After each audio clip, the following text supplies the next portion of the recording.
eu sou Ingrid Fitzenreuter, vou fazer uma breve apresentação minha e na sequência vamos entrar no tema principal da aula. Meu nome é Ingrid Fitzenreuter, como eu já falei, e eu sou profissional da área de comércio exterior há mais de 20 anos, sou graduada pela Universidade de São Judas em administração. Na minha época ainda existia ênfase em comércio internacional, ênfase em marketing, enfim, eu escolhi pelo comércio internacional. Eu tenho um MBA pela Fundação Getúlio Vargas em Gestão de Negócios Internacionais, tenho um livro publicado pela Fundação Getúlio Vargas exatamente do projeto que eu fiz durante esse MBA. Eu tenho o meu mestrado na área de comunicação social, exatamente porque eu acho importante a junção das áreas comerciais com as áreas operacionais, e tudo isso envolve um processo comunicacional muito grande com o consumidor, com o cliente, com o nosso fornecedor também. Tudo eu acho que é comunicação, então por isso o mestrado em comunicação. Enfim, como eu já falei, 20 anos de experiência na área de comércio internacional, atuei muito na parte da indústria, na parte de quem exporta e importa, na parte de quem contrata o frete de um agente de carga, e também atuei na parte do agente de carga, na parte de quem vende o frete, na parte de quem disponibiliza os modais, na parte de quem garante o desembaraço, na parte do despachante aduaneiro.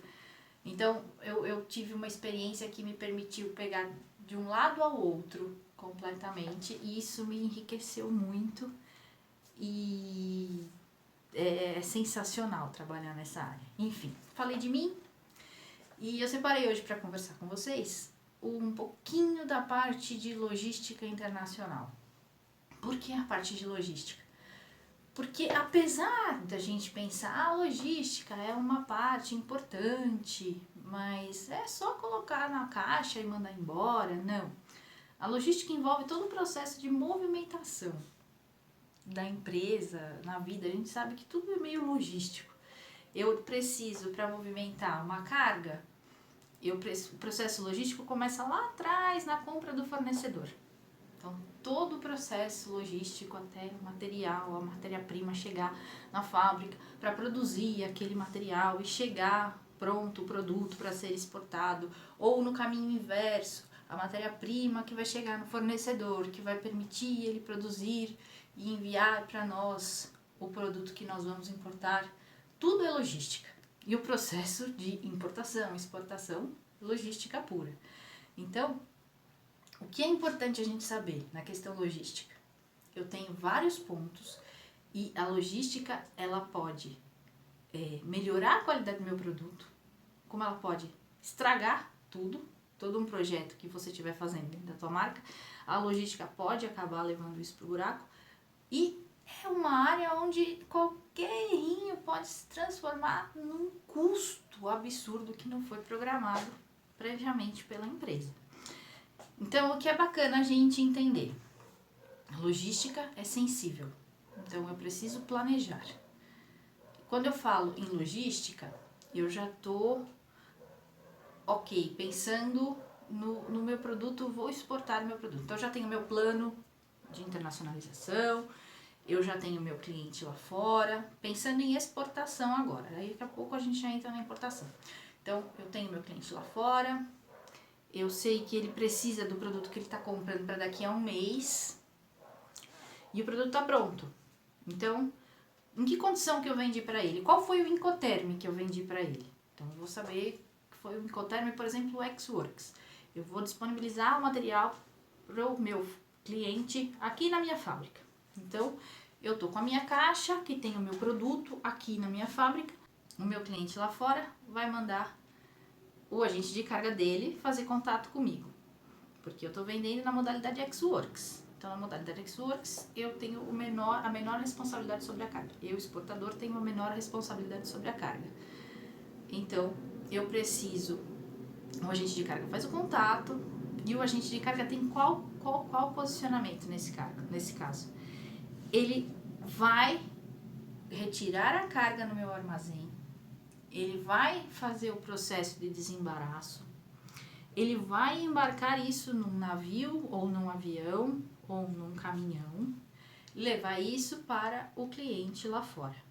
Então, vocês viram que num pequeno processo do dia a dia, de quem trabalha com a parte de exportação, a gente tem um processo simples logístico, que é a parte do agenciamento, de ligar para o agente de carga e falar, a carga do fulano de tal está pronta. A gente já teve o envolvimento do Incoterm, a gente já tem envolvimento de embalagem e espaço. Então, tudo isso conta. Então, eu pensei na minha embalagem. Minha embalagem tem qualidade, para que não danifique o meu produto no meio do processo. Essa embalagem é especial para que não haja nenhum tipo de dano no processo de exportação. Eu tenho o Incoterm bem negociado, porque vamos supor que eu não tenha negociado bem o Incoterm, neste momento, onde a carga está pronta, e o meu importador resolveu que ele entendeu que eu ia entregar a carga no porto, e eu não quero queimar essa venda, eu vou entregar essa carga no porto, eu tenho o custo de sair da minha fábrica e entregar no porto, o que não era previsto, que dependendo do tamanho da carga pode ser alto. Então, a gente tem que pensar nisso, né? Então, eu tenho a questão dos Incoterms, que estão muito bem colocados na negociação, e tenho a parte do agenciamento de carga também. Então, o agente de carga, ele tá como dono da carga naquele momento, porque ele vem, ele retira e ele leva. E como que funciona isso lá dentro? Porque eu tenho o Freight Forwarder e eu tenho o NVO. O Freight Forwarder, o que ele faz? Ele repassa um frete do NVO, que repassa um frete do dono do navio. Então, eu tenho armadores, que são os donos dos navios, e eu tenho os NVOs, que não têm os navios, mas que agenciam espaços naqueles navios. E eu tenho os Freight Forwarders, que negociam pequenos espaços dentro dos espaços negociados pelos NVOs dentro dos navios. É simples o processo, só você pensar que eu tenho o dono do navio não negocia com a empresa. Por quê? Ele tem um espaço enorme e ele lida com o espaço grande dele e ele não quer saber dos 3 metros cúbicos que você vai exportar, nem do um container que você vai exportar. Ele quer saber de todos os containers que cabem no navio dele. E ele fala para o NVO, olha, você tem espaço para alocar tantos containers aqui dentro. E o NVO, por sua vez, vai vender esse espaço para os Freight Forwarders, que vão repassar para nós, indústrias, me colocando como indústria exportadora nesse momento. E a indústria exportadora vai comprar um pequeno espaço dentro daquele container, que está dentro daquele navio, e vai exportar a carga. Tá entendendo mais ou menos o processo do raciocínio? Modais, nós temos que pensar que nós temos o aéreo, o marítimo, o terrestre, que é o rodoviário, e o multimodal. Multimodal são poucos agentes que podem fazer, porque ele depende de porque o bacana dele é que ele é um documento de embarque que engloba todas as fases que podem ser possíveis para aquele embarque. Então, ele pode ser aéreo, pode ser marítimo, pode ser fluvial, enfim. E aquele documento de embarque, ele vai englobar tudo isso. E o que isso faz? Isso reduz um pouco o custo, por isso o multimodal é legal. Mas o multimodal a gente entra numa outra aula, porque ele é detalhado, ele é bem bacana, é pouco utilizado e eu acho que vale a pena a gente adentrar com bastante cautela, que pode ajudar muitas empresas. Eu acho que vale a pena isso. Com relação ao agenciamento de carga, eu tenho os Freight Forwarders, os NVOs e os donos dos navios. Vocês viram que são três fases. Os Freight Forwarders fazem contato diretamente com o exportador, com a indústria, com o próprio importador, de repente.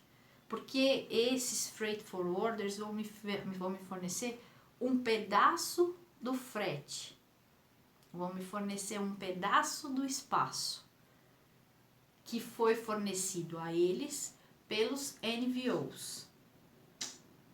Os NVOs, que são os NVOCC, é a sigla, Non-Vessel Operating Common Carrier. São os operadores de navios sem navios. estranho, mas o que eles fazem?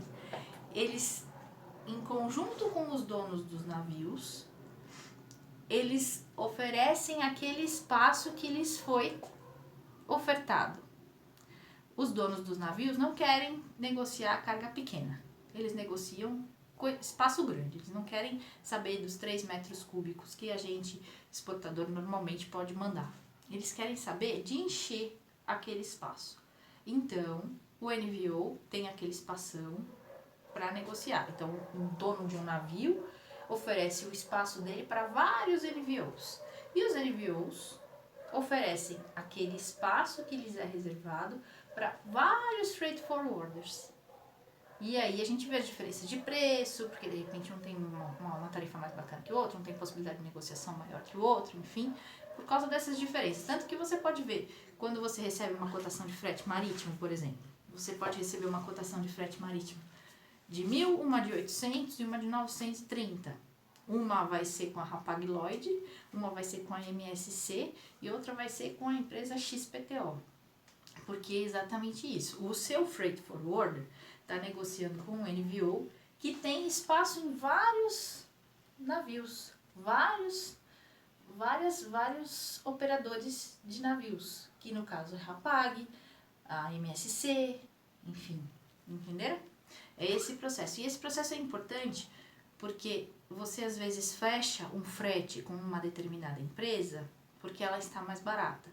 E você esqueceu de analisar que nisso existe transit time, que é o tempo de trânsito daqui, do porto, enfim, até o local de destino. Estou focando no marítimo, mas isso é válido para todos, para o aéreo, para o rodoviário, porque se você pensa, eu falo, eu tenho que fechar essa carga. E, que legal, recebi uma cotação da empresa XYZ, do Freight Forwarder XYZ, por meio da Hapag-Lloyd, vai levar minha carga para o México,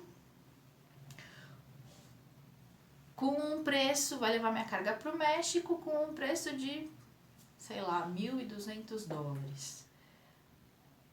Que bom, porque tá bem mais barato do que a que eu recebi com a MSC, que tava 2.800. Que bom, só que a MSC tinha um transit time de 10 dias sem transbordo. A Hapag-Lloyd tá com um transit time de 19 dias com transbordo. Essas coisas têm que ser analisadas, porque isso gera um custo e gera um problema na chegada.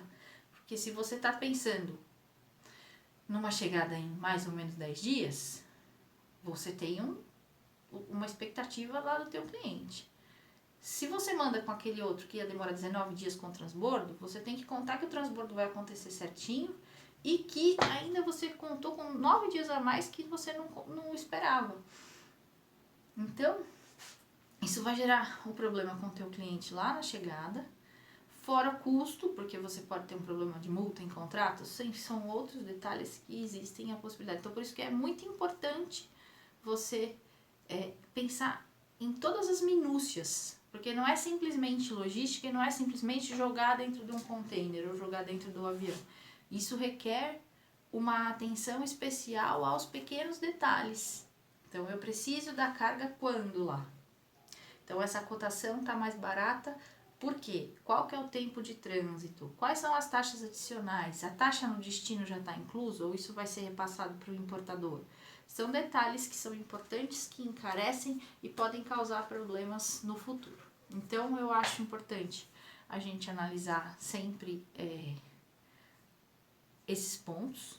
Nunca deixar de fazer um mapinha fazer um mapa que seja na mão. Eu funciono muito à mão mesmo. Fazer um mapa mental de falar, não, ok, essa carga está em produção, vai ficar pronta tal dia. Ela precisa chegar no destino em tal dia. Eu tenho no Brasil mais ou menos uns 5 dias entre coleta e liberação no porto. Eu tenho que ter mais uns 15 dias de transit time, vamos supor que isso daí vá para o México. E preciso de mais uns 5, 7 dias de liberação no destino. Então, é muito importante pensar na logística como uma parte da produção extremamente importante para garantir qualidade e redução de custos no teu processo, seja na importação como na exportação. Tá? Isso porque nós estamos focando na área de comércio exterior. Logicamente que a logística abrange a empresa inteira, mas focando no nosso estudo aqui de Comex, nesses pontos ela é muito importante e ela precisa ser muito bem planejada. Como logística, não entenda só o transporte, entenda todo o processo, desde a produção, a negociação, a própria venda. Os incoterms são extremamente importantes, vocês precisam entender, você precisa entender cada um, porque as responsabilidades do importador e do exportador estão lá descritas, e com isso, os custos de cada um também. É importante saber o que você está negociando, para não perder ou não fazer o outro perder também, para que a relação seja sempre positiva. É importante entender que você é uma chave de valor na empresa e que a tua sabedoria vai fazer com que isso flua da maneira mais qualificada. Então, espero que a aula de hoje tenha ajudado e estou à disposição para tirar dúvidas e conversar sobre o que for necessário. Obrigada!